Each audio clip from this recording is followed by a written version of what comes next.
Tour de France 2022, 21ª etapa, último estágio, vitória de Jasper Philipsen e a consolidação, vitória, acabou o Tour de France. Vingegaard, camisa amarela e camisa branca de pelotas vermelhas, rei da montanha. Em segundo lugar, Tadej Pogačar, bicampeão do Tour de France.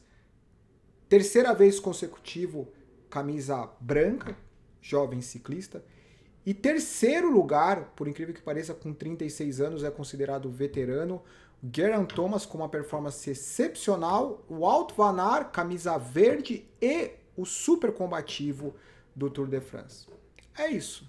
Acabou o Tour de France 2022, não tem resumo do resumo hoje, é apenas isso. Tchau, até 2023. O que será que vai acontecer em 2023, hein? 2023, imagina. Vingegaard, Pogačar, Egan Bernal, Vlasov, Gadu. Uau! Bom, vamos lá falar um pouco sobre. Durante todo o começo da etapa, são 115 quilômetros, todas as comemorações, os champanhes, os brindes, as brincadeiras e a competição. O dia começa quando eles entram na Champs-Élysées, são 8 voltas, aonde tudo pode acontecer. É super raro acontecer uma fuga, ou seja, não um sprint do pelotão. Eu acho que o último ciclista que conseguiu fazer isso foi o Vinokurov, que era conhecido por fazer essas fugas de deixar o pelotão para trás nos últimos quilômetros de algumas competições. Realmente incrível, parece que ele foi o último ciclista a conseguir fazer isso. Dessa vez não foi isso que aconteceu. Apesar de todas as equipes parecerem estarem cansadas, os sprintistas cansados, o Jasper Philipsen conseguiu sair do sprint e ganhar a etapa. O começo, todas as brincadeiras. Aqui uma aceleração de brincadeira do Van Aert, camisa branca, seguido pelo Pogačar, pelo Vingegaard, desfilando as bicicletas e as roupas, o óculos, a sapatilha personalizada. Quando eles chegam na Champs-Élysées, é extremamente rápido, são mais de 50 quilômetros, paralelepípedo, é um sobe e desce, é um ritmo intenso, é forte, é como se fosse um super critério. Acidentes podem acontecer, enfim. Algumas fugas, várias movimentações da televisão, teve essa aceleração do Pogačar. Eu acho que foi coincidência, foi coincidência e infelicidade para as duas equipes, porque o Pogačar começou a acelerar do lado esquerdo e a Ineos com o Geraint Thomas e o Filippo Ganna começaram a acelerar do lado direito ao mesmo tempo.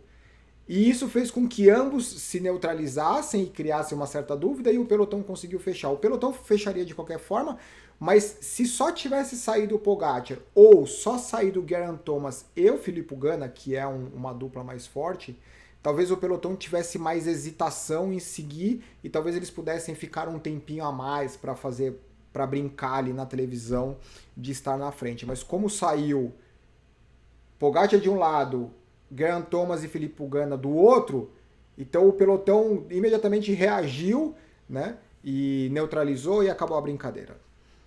Então todas as movimentações foram neutralizadas, diferente do que a gente está acostumado, que aquele super sprint, o Jasper Philipsen, ele saiu para o lado direito do grupo, né, e foi, não dá para falar que é relativamente tranquilo, mas definitivamente não tão disputado quanto a gente estaria acostumado a ver na Champs-Élysées, uma boa vantagem. E foi isso, o Philipsen ganhou o pódio. Né? Eu acho que o pódio representa exatamente o que aconteceu no Tour de France. O Tour de France foi o mais rápido, eu acho que sem dúvida nenhuma, para quem não considera a melhor edição da história, com certeza está entre as melhores edições. Eu como torcedor, eu acho muito bacana quando o pódio reflete o que aconteceu nas 3 semanas. Então o Vingegaard é o cara que tem que estar com a camisa amarela, o Pogačar é o cara que tem que estar segundo na classificação geral e o Geraint Thomas ele é o cara que tem que estar em terceiro. Né?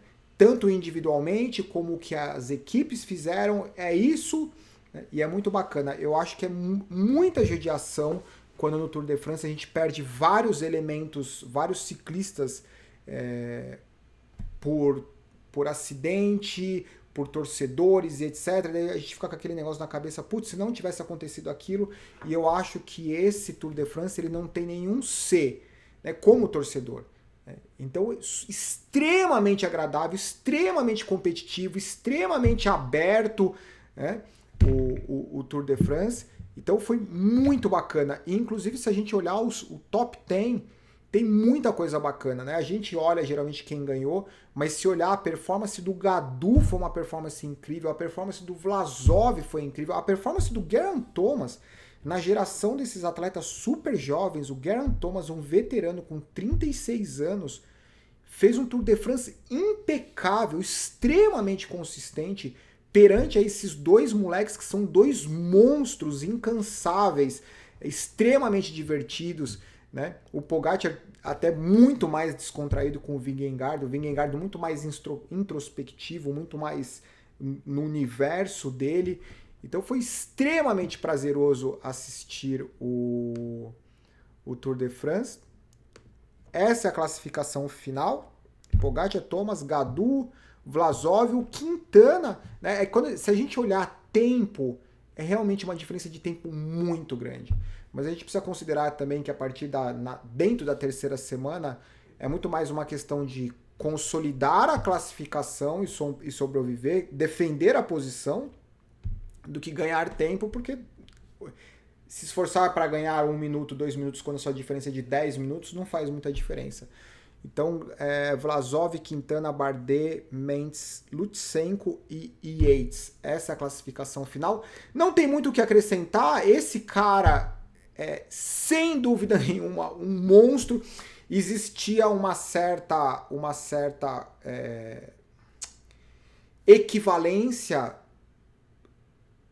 entre o Avatar, o Mathieu Van Der Poel e o Van Aert. Existia essa equivalência até o começo desse Tour de France. Agora o Avatar tá aqui, o Van Aert tá em outro planeta, tá em outra dimensão o que o Van Aert tem. Eu acho que o Van Aert ele fez uma transição para o ciclismo muito mais eficiente do que o Van Der Poel. O Van Der Poel enfim, o Van Der Poel ainda conta muito simplesmente com a característica física, né? E parece que o Van Aert ele conseguiu consolidar o calendário dele, focar um pouco mais, deixar um pouco mais o cyclocross um pouco de lado, focar mais no ciclismo, enquanto o Van Der Poel mountain bike, cyclocross e etc.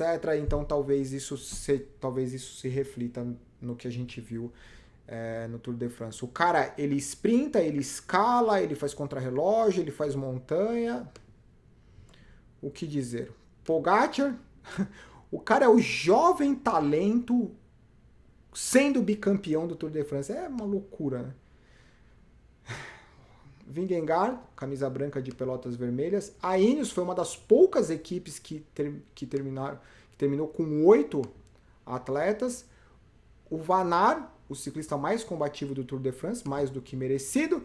E eu acho que é isso. Acabou o Tour de France. Acabou.